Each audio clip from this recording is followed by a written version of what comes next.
మీ దగ్గర బైబిల్ ఉంటే చూడాలని ఉందండి.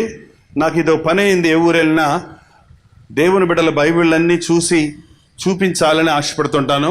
మీకు బైబిల్ ఉంటే ఓపెన్ చేసి తెరిచి చూపించాలని కోరుతున్నానండి.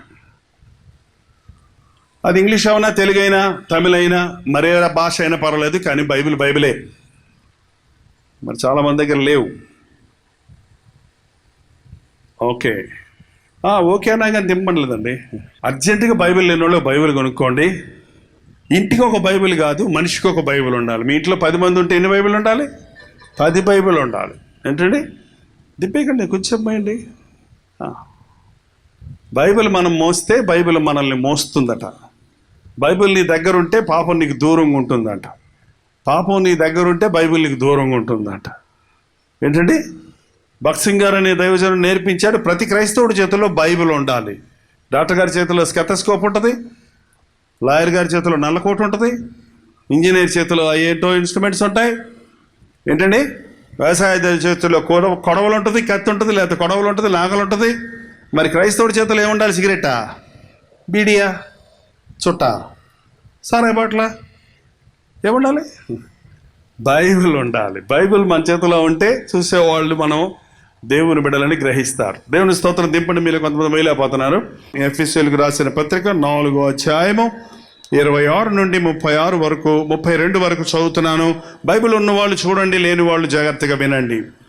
మనము ఒకరికి ఒకరము అవయవములమై ఉన్నాము గనుక మీరు అబద్ధమాడుట మాని ప్రతివాడును తన పొరుగువానితో సత్యమే మాట్లాడవలెను.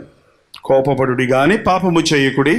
సూర్యుడు అస్తమించే వరకు మీ కోపము నిలిచి ఉండకూడదు. అపవాదికి చోటు ఇయ్యకుడి. దొంగిలివాడు ఇక మీదట దొంగిలేక అక్కరగలవానికి పంచిపెట్టుటకు వీలు కలుగు నిమిత్తము తన చేతులతో మంచి పని చేయుచు కష్టపడవలను. వినువారికి మేలు కలిగినట్లు అవసరమును బట్టి క్షేమాభివృద్ధికరమైన అనుకూల వచనమే పలుకుడి గాని దుర్భాష ఏదైనను మీ నోట రానియకుడి. దేవుని పరిశుద్ధాత్మను దుఃఖపరచకుడి. విమోచన దినము వరకు ఆయన యందు మీరు ముద్రింపబడి ఉన్నారు. సమస్తమైన ద్వేషము, కోపము, క్రోధము, అల్లరి, దూషణ, సకలమైన దుష్టత్వమును మీరు విసర్జించుడి. ఒకని ఎడల ఒకడు దయగలిగి కరుణాహృదయులై క్రీస్తునందు దేవుడు మిమ్మల్ని క్షమించి ఉన్న ప్రకారము మీరును ఒకరిని ఒకరు క్షమించుడి. యేసుక్రీస్తును నమ్మిన వారి జీవితాలు ఎలా ఉండాలన్నది ఇక్కడ చూస్తున్నాం. యేసు ప్రభువుని సొంత రక్షకుడిగా అంగీకరించిన వారు, ఆయన ఇచ్చిన మేలులు పొందిన వారు ఎలా బ్రతకాలి అన్నది ఇక్కడ గ్రహిస్తున్నాం. క్రీస్తు రక్తములో కడగబడి నమ్మి బాప్తిసం పొందిన వారు సంఘముగా ఏర్పడుతున్నారు, దేవుని బిడ్డలుగా ఉన్నారు, దేవుని కుటుంబ సభ్యులుగా ఉన్నారు.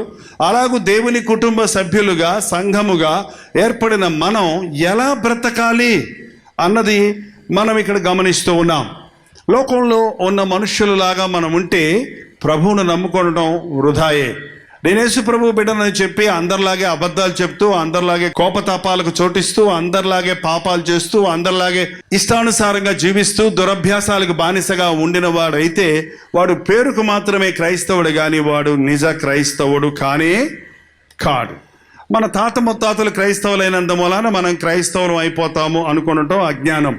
దేవుని వాక్యాన్ని మనం జాగ్రత్తగా చదివితే దేవునికి కుమారులు కుమార్తెలు ఉన్నారు, కానీ మనవలు మనవనాండ్రు ఉన్నారా? లేరు. నేను యేసుప్రభుని నమ్ముకుంటే నేను దేవుని కుమారుని అయ్యాను. నా కుమారుడు యేసుప్రభుని నమ్ముకుంటే వాడు దేవుని కుమారుడయ్యాడు. వాడి బిడ్డ యేసుప్రభుని నమ్ముకుంటే వాళ్ళు దేవుని బిడ్డలయ్యారు. అంతేగాని పాస్టర్ గారి కుమారుడు దేవునికి మనవడు, పాస్టర్ గారి మనవడు దేవునికి ముని మనవడు అవ్వలేదు. ఎందుకనంటే వ్యక్తిగతముగా యేసు ప్రభువుని ప్రతి వ్యక్తి తన సొంత రక్షకునిగా అంగీకరించాలి. ఇది మతం పుచ్చుకోవటం అంటారు చాలామంది. మతం పుచ్చుకోవటము కాదు, మతంలో దిగటము కాదు. మరి మెడ్రాసులో మనకి పిచ్చి లేదు, కానీ అటు ఆంధ్ర వెళ్తేనండి మీరు కూడా పుచ్చుకున్నారా అని అడుగుతారు. ఏంటి పుచ్చుకోవటం? ఇదన్నా సారాయా, బ్రాందా? మీరు కూడా మతం పుచ్చుకున్నారా అంటుంటారు. మళ్ళీ ఇంకా ఈస్ట్ వెస్ట్ గోదావరికి వెళ్తే మీరు కూడా దిగిపోయారా అండి? ఎందులో దిగారు? మతంలో దిగిపోయారా? ఏమండి, నేను ఎప్పుడు చెప్తుంటాను, ఎవరన్నా మిమ్మల్ని అలా అడిగితే మేమేం దిగలేదయ్యా, మేము ఎక్కుతున్నామని చెప్పండి. క్రైస్తవత్వం దిగిపోయేది కాదు పాతాళానికి, అది ఎక్కిపోయేది పరలోకానికి. యేసు ప్రభువును నమ్మిన వాడు పరలోక మార్గాన్ని ఎన్నుకున్నాడు, పరలోకపు ప్రయాణంలో ఉన్నాడు. మీరందరూ యేసు ప్రభువును నమ్ముకున్నారా? నమ్మి బాప్తీసం పొందిన వాళ్ళు ఎంతమంది చేయి చూపించండి. అబ్బా, హల్లెలూయా. అయితే మనందరం దేవుని బిడలం. కాబట్టి ఇవాళ దేవుడు చెప్తున్న మాటలు చూడండి. ఒక్కసారి మళ్ళీ ఇది మొదటి వచనం చదవండి. మనము ఒకరికొకరము అవయవములమై ఉన్నాము. మనము అంటే ఎవరము? యేసు ప్రభువు బిడ్డలమైన మనము, సంఘమైన మనము ఎలా ఉన్నామంట? ఒకరికి ఒకరము అవయవమై ఉన్నాము. మన శరీరంలో అవయవాలు ఉన్నాయండి. ఎన్ని చేతులు ఉన్నాయి చెప్పండి తొందరగా. మీరు కొంతమంది స్పందిస్తాను. నాకు ఎన్ని చేతులు ఉన్నాయి? 5. 2 చేతులు ఉన్నాయి. 2 చేతులు ఎన్ని శరీరాలకు ఉన్నాయి? ఒక్క శరీరానికే ఉంది. మనందరం యేసుక్రీస్తుకు చెందిన వారిని ఆయన శరీరంలో అవయవాలుగా ఉన్నాం. మనం ఎన్ని స్థితిగతుల్లో ఉన్న వారిమైనా మనందరం క్రీస్తు యొక్క అవయవ భాగాలుగా ఉన్నట్టుగా ఉన్నాం గనుక ఒకరిని ఒకరు మోసగించుకోకండి. మీరు ఎప్పుడైనా చూసారా ఈ చెయ్యిని మోసగించడం చూసారా? ఈ చెయ్యి దొంగిలించి ఈ చెయ్యి చూడకుండా ఈ చెయ్యి దొంగిలించడానికి కుదురుతుందా? ఏంటండి, ఈ చెయ్యికి తెలియకుండా ఈ చెయ్యి ఏదైనా చెయ్యగలదా? ఈ చెయ్యి నొప్పి పడుతుంటే నాకు నొప్పి పడటం లేదని ఈ చెయ్యితో చెప్పగలదా? ఏంటండి, 2 కళ్ళు ఉన్నాయి మనకి. 2 ఉన్నాయా? 1 ఉందా? 2 కళ్ళతో, ఒకటి కుడి పక్క ఒకటి ఎడం పక్క చూడండి. మీ కళ్ళతో చూద్దాం. పోనీ ఇంటికి వెళ్ళి ప్రాక్టీస్ చేయండి. ఒక్క కన్నుడు చూడాలి, ఒక్క కన్నుడు చూడాలి. ఒక్క కన్ను ఈ మూల చూడమనండి, ఒక్క కన్ను ఆ మూల చూడమనండి. మీరు రాత్రి అంతా, రోజంతా, సంవత్సరం అంతా ప్రయత్నించండి. అవసరమైతే మెల్లకన్ను వస్తుంది, కానీ మీ కన్ను 2 చూడనే లేదు. అలాగే మన కాళ్ళు 2 ఉన్నాయి. ఒక కాలు ఏమో సినిమా హాల్కి, ఒక కాలు చర్చికి పోమానండి. ఒక కాలు సినిమా హాల్కి పోమానండి, ఒక కాలు చర్చికి పోమానండి. కుదురుద్దా? కుదరదు. పోతే 2 కాళ్ళు సినిమా హాల్కి పోవాలి, లేకపోతే 2 కాళ్ళు మందిరానికి రావాలి. దేవుని బిడ్డలమైన మనం, సంఘమైనటువంటి మనం మందిరంలోనికి వచ్చిన తర్వాత మనలో భేదాలు ఉండకూడదు, విభేదాలు ఉండకూడదు, ఒకరినొకరు మోసగించుకోకూడదు, ఒకరితో ఒకరు అబద్ధమాడకూడదు, ఒకరి మీద ఒకరు అలగకూడదు, కోపగించుకోకూడదు, ఒకరికి ఒకరు హాని తలపెట్టకూడదు, ఒకరికి ఒకరు అపకారం చేయకూడదు. ఇది దేవుని యొక్క పద్ధతి. ఆనాడు దేవుడు ఆదామును చేసినప్పుడు, ఆదామును చేసిన తర్వాత, అతన్ని చూసిన తర్వాత ఏమన్నాడు దేవుడు? నరుడు తెలిసిన చెప్పండి. నరుడు ఒంటరిగా ఉండటం మంచిదా? ఒంటరిగా ఉండటము మంచిది కాదు అని తన కొరకు సాటైన సహాయము చేయుతునని హవ్వను చేశారు. మీరిద్దరూ ఎలా ఉంటారు? ఏక శరీరమై ఉంటారు అని ప్రభు చెప్పాడు. అదే సంఘం ఆ రోజున. ఈ రోజున యేసుక్రీస్తు రక్తముతో, ఆయన రక్తంలో కనబడిన వారమందరము వధువు సంఘముగా ఏక మనస్సు కలిగి ఉండాలి అని ఆశిస్తున్నాడు ప్రభు. కానీ సాతాను పని ఏంటంటే మనిషిని వేరు చేయటం, మనిషికి మధ్య జొరబడి వారి మధ్య విభేదాలు కలుగజేయటం. ఆదాము హవ్వల మధ్య ఎంత అన్యోన్యత ఉండేదంటే, హవ్వను తీసుకొచ్చి ఆదాము ముందు పెట్టిన వెంటనే ఆదాము హవ్వను చూసి ముగ్ధుడైపోయి, నా నరముల్లో నరమా, నా మాంసములో మాంసమా, నడునిలో నుండి నీవు తీయబడితే కనుక నారీ అనబడతావు అని ఆమెను హత్తుకున్నాడు. అంత ప్రేమ, నా నరం, నా ఎముక, నా మాంసం, నాలో నుంచి వచ్చావు, నా ప్రేయసి, నా భార్య అని అంతగా ప్రేమగా ఉన్నారు వాళ్ళిద్దరు కూడా. చిన్న పిల్లల్లాగా అన్యోన్యంగా ఆడుకుంటూ ఏదైనా తోటలో సంతోషంగా ఉన్నారు. ప్రభు వచ్చినప్పుడు వెళ్ళి పరిగెత్తుకుంటూ ఆయన దగ్గరికి వెళ్ళి, నేను అనుకుంటానని ఒళ్ళో కూర్చోనని కబుర్లు చెప్తూ ఉండేవారు. కానీ మధ్యలో వాడు దూరాడు. వాడు దూరి ఏం చేశాడు? మోసం చేశాడు. ఎవరిని మోసం చేశాడు? చెప్పండి అమ్మా, ఎవరిని మోసం చేశాడు? ఎవరు త్వరగా మోసపోతారమ్మా? పురుషుల, స్త్రీలా? ఎందుకు? మీరు అంత మంచోళ్ళు ఏంటండి? స్త్రీలు మోసపోతారంటే మిమ్మల్ని ఏదో చులకం చేస్తున్నాం అనకండి. మీకున్న మంచితనాన్ని మీకున్న ఆప్యాయతను, మీకున్న ప్రేమను ఉపయోగించి మిమ్మల్ని మోసం చేయడానికి మీ భర్త ప్రయత్నం చేస్తాడు, మీ బిడ్డలు ప్రయత్నం చేస్తాడు, రోడ్డు మీదకి వెళ్తే రోడ్డు మీద వాళ్ళు ప్రయత్నం చేస్తారు, కొట్లోకి వెళ్తే కొట్లో వాళ్ళు ప్రయత్నం చేస్తారు. అందుకని మెలకోకుండండి. ఏంటండి, స్త్రీ మోసపోయి ఆ పండు తినింది, తిన్న పండు తినక ఏం చేసింది, ఆదాముకి పెట్టింది. మరి ఆదాము ఎందుకు తిన్నాడు? ఇంకెలాగ నువ్వు తిన్నావు కదా, నువ్వు తింటే నేను తిన్నట్టే. మరి ఏక శరీరం అన్నాడు కదా, అయితే నువ్వే నశించావు, నాకేం పని, నేను తిన్నావు అనలేదు. మరి ఇద్దరం ఏక శరీరం అన్నారు కదా, చస్తే ఇద్దరం చద్దాం, బతికితే ఇద్దరం బతుకుదాం అని తినేశాడు. అప్పటి నుంచి ఇద్దరి మధ్య ప్రేమ ఎక్కువైందా తక్కువైందా? ప్రేమ ఎక్కువైందా తక్కువైందా? ఎక్కువైందా? దేవుడు వచ్చాడండి, ఆదామా ఎక్కడున్నావు, ఆదామా ఎక్కడున్నావు అంటే చెట్టు చాటును దాక్కొని అంటున్నాడు, నీకు భయపడి నేను చెట్టు చాటున దాక్కున్నాను. ఎందుకు దాక్కున్నావు? నేను తినొద్దన్న ఫలం తిన్నావా? అవునయ్యా తిన్నానయ్యా, బుద్ధి లేక, నా ఎముకల్లో ఎముక, నా మాంసంలో మాంసము, నా భార్య ఇస్తే తినొద్దా, అందుకని తిన్నానయ్యా అన్నాడా? ఏమన్నాడు? నీవు నాతో ఉండుటకు ఇచ్చిన ఈ స్త్రీ ఇస్తే తిన్నాను అంటున్నాడు. ఇంతవరకు నా నారి, నా మాంసం, నా ఎముక అన్నాడు. ఇప్పుడు ఏమంటున్నాడు? నువ్వు ఇచ్చావే పనికి మాలింది అన్నాకో దాన్ని, నువ్వు ఇచ్చింది ఆమె ఇస్తే తిన్నాను కానీ నేను చాలా మంచోడిని అంటున్నాడు. బుద్ధి ఏమైపోయింది?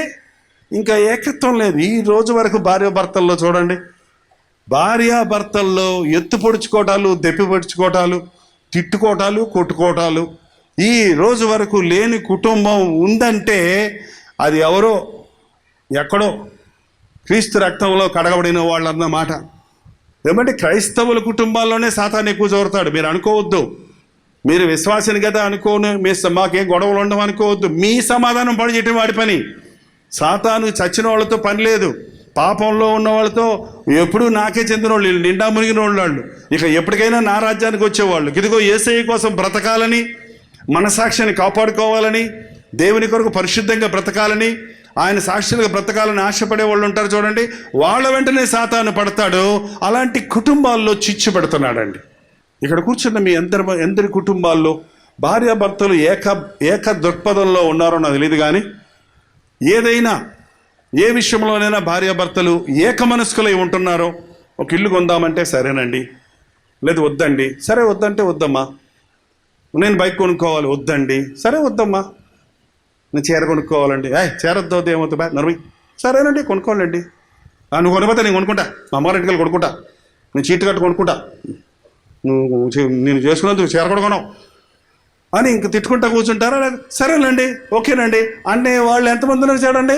లేదు లేదు లేదు, ఏక మనసు రావటం లేదు. కారణం సాతాను అక్కడ జొరబడి భేదాన్ని కలుగుతుంది. సంఘం పాడవుతుంది. సంఘం అంటే అందరూ ఆలయంలో చేరి ప్రభువుని ఆరాధించేది సంఘం.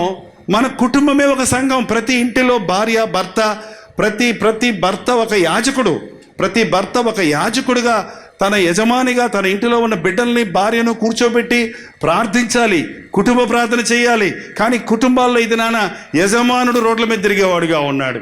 చాలామంది ఇళ్లలో పురుషులు తాగుబోతులుగా ఉన్నారు. చాలామంది పురుషులు పరస్త్రీ వ్యామోహంలో ఉన్నారు. చాలామంది పురుషులు బిడ్డలను పట్టించుకొని వారిగా ఉన్నారు. చాలా ఆశ్చర్యం వేస్తాడు నాకు. స్త్రీ పనిచేసి కష్టపడి వంట చేసి ఇంట్లో పనులన్నీ చక్కబెట్టుకొని ఆహారాన్ని సిద్ధపరుస్తుంటే పురుషుడు తిని కూర్చునేవాడిగా, తిని తిరిగేవాడిగా, అప్పులు చేసి ఆ అప్పులు కూడా భార్య బిడ్డల మీద పడవేసే వాళ్ళుగా ఉండడం చూస్తున్నాం. ఇది సాతాను యొక్క క్రియ. తన సొంత ఇంటి వారిని మీరు సంరక్షించకపోతే అవిశ్వాసి కంటే అటివాడు చెడ్డవాడు అవునని బైబిల్ చెప్తుంది. రక్షించబడ్డాను, బాప్తీసం పొందాను, ప్రభు బిడ్డననే ప్రతి పురుషుడా, నీ భార్యను బిడ్డలను పోషించవలసిన బాధ్యత నీ మీద మోపబడి ఉంది. కానీ ఎన్ని కుటుంబాల్లో ఈ రోజున సాతాను తాండవం చేస్తున్నాడు. ఒకరికి మధ్య సమాధానం లేదు. భార్యాభర్తలు ఎడముఖం పెడముఖంగా బ్రతుకుతున్నారు. ఏకశరీరంగా ఉండవలసిన వారు విభిన్న విద్వేషాలు కలిగి ఒకరికొకరు అపకారం చేసుకునేవారిగా, ఒకరినొకరు మోసగించుకునేవారిగా ఉంటున్నారు. మొన్న నాకు ఉత్తరం వచ్చింది. ఒక సహోదరుడు కన్నీటితో రాశాడు, అయ్యా నేను యేసుప్రభు నమ్ముకున్నాను, బాప్తీసం పొందాను, కానీ నేను జారత్వంలో పడిపోయాను, వ్యభిచారంలో పడిపోయాను. ఇవాళ నేను వేసిన పంట యొక్క ప్రతిఫలాన్ని కోస్తున్నాను. ఇప్పుడు నా భార్య మరో పురుషుడితో వెళ్ళిపోయింది, తన 2 బిడ్డలను నాకు వదిలిపెట్టి. ఒకప్పుడు నేను నా ఇష్టానుసారంగా బ్రతికి నా భార్యను మోసం చేశాను. ఇప్పుడు నా భార్య నన్ను మోసగించి నన్ను విడిచిపెట్టి వెళ్ళిపోయింది. దేవుడు మమ్మల్ని క్షమిస్తాడా? నా భార్య తిరిగి వస్తే నేను క్షమిస్తాను, సిద్ధంగా ఉన్నాను. మా కుటుంబం కట్టబడేటట్టుగా ప్రార్థన చేయండి అని. ఎన్ని కుటుంబాల్లో సాతానుడు అలాంటి భేదాలు పుట్టిస్తున్నాడో చూడండి. ఈ అంచెదినాల్లో సాతానుడు ముమ్మరంగా మనిషికి మధ్య ద్వేషాన్ని పుట్టించాలని, మనిషిని అబద్ధాలతో వేరు చేయాలని, మనిషికి అపకారం చేయవాడిగా చేయాలని, మనిషిని వేరు చేసి కుటుంబ వ్యవస్థను, ఐక్యతను, ప్రేమను పాడు చేయాలని ముమ్మరంగా ప్రయత్నిస్తున్నాడు. యేసుక్రీస్తు ఈ లోకంలోనికి వచ్చింది ఎందుకంటే మనుషుల్ని ఐక్యపరచడానికి, మునుపు దూరస్తులుగా ఉన్న మనల్ని సమీపస్తులుగా చేయడానికి. ఏ మతం వాడైనా, ఏ జాతి వాడైనా, ఏ భాష వాడైనా, ధనవంతుడైనా పేదవాడైనా, ఎటువంటి స్థితిగతుల్లో ఉన్నవాడైనా, క్రీస్తు రక్తంలో కనగబడిన వాడందరూ క్రీస్తు శరీరంగా ఒకే శిరస్సు అయిన క్రీస్తుకు అవయవాలుగా ఉండునట్లుగా ప్రేమ ఐక్యతలతో మనం బ్రతికి ఈ లోకానికి యేసయ్య ప్రేమను చూపించాలని కోరుకుంటున్నాడండి. మీరు ఒకరినొకరు ప్రేమించుకున్న ద్వారా మీరు నా శిష్యులని లోకం గుర్తిస్తుంది అని ఆనాడు శిష్యులతో ప్రభు చెప్పాడు. ఈ రోజున క్రైస్తవుల మధ్య ప్రేమ ఉందా? మాట్లాడరేంటండి? ఉందా? వేరే సంఘం వాళ్ళని మీరు ప్రేమిస్తారా? మీ సంఘం వాళ్ళని ప్రేమిస్తారా? మా సంఘం వాళ్ళనే తట్టుకోవడం కుదరట్లేదండి. వేరే సంఘం వాళ్ళని మేము ఎలా తట్టుకుంటాం? వాళ్ళ చేతుల్లో బైబిల్ ఉంది, మన చేతుల్లో బైబిల్ ఉంది. మరి ఎందుకు మనం అందరం ఒకరికొకరు వందనాలు చెప్పుకోం? వాళ్ళ సిద్ధాంతాలు వేరవచ్చు, వారి భాష వేరవచ్చు, వాళ్ళు తమిళ క్రైస్తవులు అవ్వచ్చు, వాళ్ళు మలయాళం క్రైస్తవులు అవ్వచ్చు, మనం తెలుగువారం అవ్వచ్చు. అయినా మనము దేవుని బిడ్డలు, వారు దేవుని బిడ్డలే. వాళ్ళు ధనవంతులు అవ్వచ్చు, పేదవాళ్ళు అవ్వచ్చు, కానీ దేవుని సన్నిధిలో మనందరం సమానమే కదా. ఇలాంటి ఒక ఆలయంలోనికి వచ్చినప్పుడు, ప్రభు సన్నిధిలో కూర్చున్నప్పుడు మనందరం సమానం. విక్టోరియా మహారాణి ప్రభువుని నమ్ముకునే మంచి రాణి. చాలామంది రాణులు ఉన్నారు, కొందరు భ్రష్టులు ఉన్నారు, కొంతమంది మంచి రాణులు ఉన్నారు. ఆ విక్టోరియా రాణి ఒకరోజు దేవాలయంలో సంస్కారం తీసుకోవడానికి వెళ్ళింది. సాధారణంగా ప్రభు వల్ల తీసుకోవడానికి మరి మీ ఆలయంలో ఎలా ఇస్తారో నాకు తెలియదు, కానీ 10 మంది 20 మంది ముందుకు వచ్చి అక్కడ మోకరిస్తారు. వారికి పాస్టర్ గారు ఇచ్చిన తర్వాత వాళ్ళు ఇంకొకళ్ళు వచ్చి మోకరిస్తారు కదండి. చిన్న సంఘం తక్కువ మంది ఉన్నప్పుడు అలా చేస్తాం, ఎక్కువ మంది ఉంటే పరిచారకులు తీసుకొచ్చి అందరికి అందిస్తారు అక్కడ రొట్టె విరిచి. ఈ రోజుల్లో హైదరాబాద్ లాంటి సిటీల్లో వేల మంది సంఘస్థులు అయిపోయారని ఈ సంస్కరణ నటిస్తున్నారంటేనంట వెనకాల ఎంటర్ అయ్యేటప్పుడు ఒక ద్రాక్షరసం ప్యాకెట్టు, ఒక రొట్టె ప్యాకెట్ అక్కడే ఇచ్చేస్తారంటండి వచ్చిన వాళ్ళందరికీ. విశ్వాసులకి, అవిశ్వాసులకి, పిల్లలకి, పెద్దలకి అందరికీ చేస్తారంట. అది ఎక్కడ సంస్కారం అర్థం కాదు. ప్రభు స్పష్టంగా చెప్పాడు, దీనిని నన్ను జ్ఞాపకం చేసుకోవడానికి చెయ్యండి అని. ప్రభువు తన 12 మంది శిష్యులకు మాత్రమే ఇచ్చాడు, తన బిడ్డలు తనతో ఉన్న వారికి ఇచ్చారు. అది సంఘం కొరకే కానీ అన్యుల కొరకు కాదు. ఇదేమీ మన దేవాలయాల్లో ఇచ్చే ప్రసాదం లాంటిది కాదు.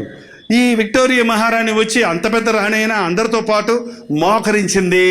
ఒక ముసలమ్మ, చర్చిలో ఉన్న పేద ముసలమ్మ వచ్చి గబక్కన మోకరించి ఆ సెంటు స్మెల్లు, ఆ పక్కన తలుకు బిలుకులు గబక్కన రాణి ఉంది. అమ్మ బాబాయ్, రాణి దగ్గర నేను మోకరించాను, లేచి వెళ్ళిపోతుంటే ఆ రాణిగారు ఆమె చెయ్యి పట్టుకొని కూర్చోబెట్టుకొని ఆమె చెవులు చెప్పిందంట, నేను సింహాసనం మీద కూర్చున్నప్పుడు రాణిని కానీ దేవుని సన్నిధిలో మనందరము సమానమే. దేవుని సన్నిధిలో మనందరము సమానమే. ద్వేషాలకు, అసూయలకు, భేదాలకు దేవుని బిడ్డల సముఖంలో ఎటువంటి అవకాశము అది దేవుడు ఆశించింది. అప్పుడు దేవుడు మనల్ని చూసి ఆనందిస్తాడు, సంతోషిస్తాడు. మీ కోపాలు, తాపాలు మనసుల్లో ఉంచుకోకండి.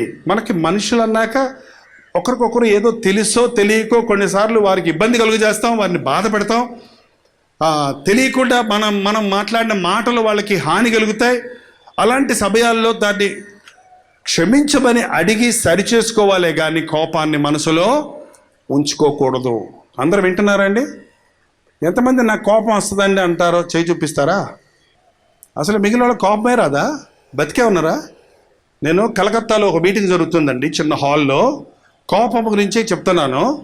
చాలాసేపు కోపపడుకుని చెప్తున్నాను. కరెక్ట్గా ఇట్లాగే ఒక అమ్మాయి ఏడుస్తూ ఉంది. అక్కడ ఏడిపిస్తూ ఉంటే ఊరుకోండమ్మా మళ్ళీ ఏడిపిస్తుంది. ఓకే, అలాగే చప్పున నోరు మూసింది ఆ పాప. అంటే ముందు కూర్చొని ఉంది, గోలగోల చేస్తుంది, బతిలాడని చెప్పి ఊరుకోవాలా, ఊరుకో అంటే గప్పుకుని ఊరుకుంది. మీటింగ్ అయిపోయిన తర్వాత ఒక ఆయన వచ్చారు. అయ్యా పెద్ద ప్రసంగం చేశారు, కోప్పడుకున్నాడు.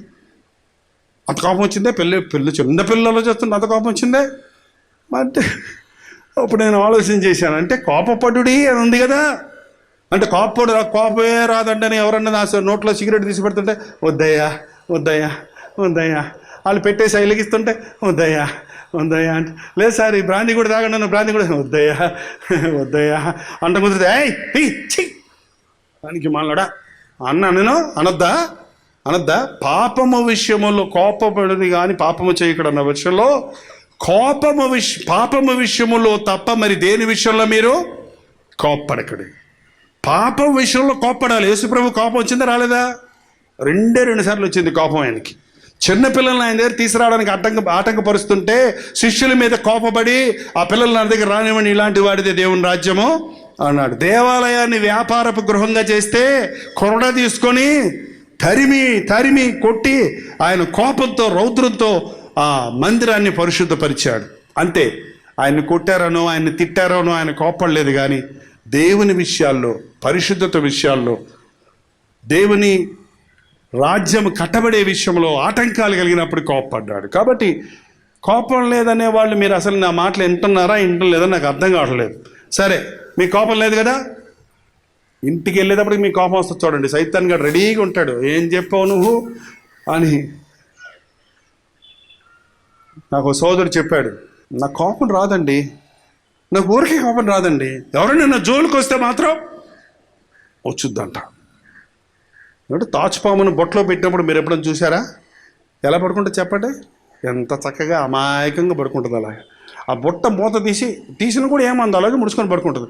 ఇట్టన్నాం అనుకో చోట చూసారా? మన అహాన్ని ముట్టినప్పుడు, మన స్వార్థాన్ని ముట్టినప్పుడు మనకి ఎక్కడలేని కోపం ఆటోమేటిక్గా వస్తుంది. కానీ బైబిల్ చెప్తుంది, కోపము మానము ఆగ్రహము విడిచిపెట్టుము, నీ కోపమే నీ శత్రువు. ఒక వ్యక్తి రోజంతా వెళ్ళి పొలం తిన్నొస్తే ఎంత అలిసిపోతాడో, 5 నిమిషాలు కోప్పడి రంకెలు కేకలేసినోడు అంత అలిసిపోతాడంట. 5 రోజంతా ఎకరం భూమిని ఎండలో దున్నొచ్చినోడు ఎంత అలిసిపోతాడో, 5 నిమిషాలు కేకలు రంకెలేసి కోప్పడ్డాడు అలిసిపోయి, అందుకే చతికిలు పడిపోయి మంచినీళ్ళు అంటాడు. అందుకే ఇంకా ఆగిపోతాడు, మంచినీళ్ళు ఇమ్మంటాడు. అది అంత బ్లడ్ అంతా ఉడికిపోతుంది, రక్తం అంతా కూడా.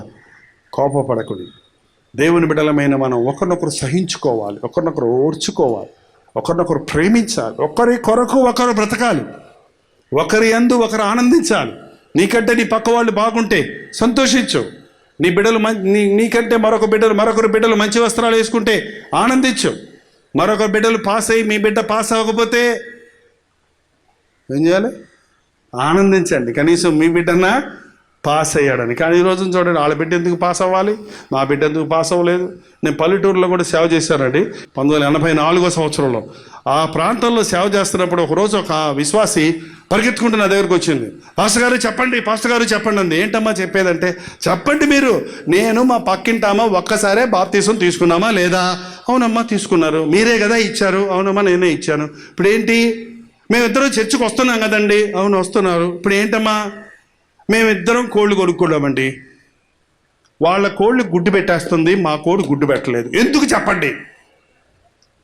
ఏం బాధ ఏంటంటే ఆమె కోడి గుడ్డు పెట్టకపోయినా పర్వాలేదు, ఆమె కొనుక్కున్న కోళ్ళు గుడ్లు పెట్టేస్తుందంట, ఈమె కోడి పెట్టలేదంట.